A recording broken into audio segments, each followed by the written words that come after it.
Dindigul district football association join பண்ணி ஒரு 11th football டோர்னமெண்ட்டை இப்ப கண்டக்ட் பண்ணாங்க. இந்த டோர்னமெண்ட்ல தமிழ்நாட்டில் இருக்க டாப் காலேஜஸ் எல்லாம் பார்ட்டிசிபேட் பண்ணாங்க. இந்த டோர்னமெண்ட்ல champion GTN college Dindigul, runners Ratnam college Coimbatore. இந்த மாதிரி டோர்னமெண்ட் நிறைய ஃபுட்பால் டிஸ்ட்ரிக்ட் அசோசியேஷன் வந்து கண்டக்ட் பண்ணா நம்ம பிளேயர் இம்ப்ரூவ்மெண்ட்டுக்கு வந்து யூஸ்ஃபுல்லா வந்து இருக்கும். GTN college coach Kodaikanal Arun அவங்கள பத்தி பேசணும்னு நினைக்கிறேன். அவரு ஒரு எக்கனாமிக் ப்ரொஃபசர்.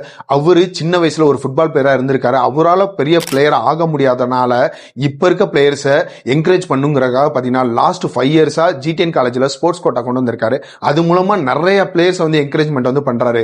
லாஸ்ட் 5 இயர்ஸ்ல வந்து பாத்தீங்கன்னா ஜோனு இன்டர் ஜோனு ரெண்டுமே வந்து அவங்க தான் வந்து வின் பண்ணிருக்காங்க. இந்த மாதிரி நிறைய பிளேயர்ஸ் வந்து சப்போர்ட் வந்து பண்ணிக்கிட்டு இருக்காரு. இதே மாதிரி வந்து பாத்தீங்கன்னா தமிழ்நாட்டில் நிறைய பேர் தான் ஃபுட்பால் பிளேயர் ஆக முடியல. ஸோ அடுத்து வர ஜென்ரேஷனாவது ஒரு பெரிய ஃபுட்பால் பிளேயர் ஆகணும்னு சொல்லி நிறைய பேர் வந்து ஓடிட்டு வந்து இருக்காங்க. ஸோ அவங்க எல்லாருக்குமே இந்த வீடியோ வந்து நான் டெடிகேட் வந்து பண்றேன்.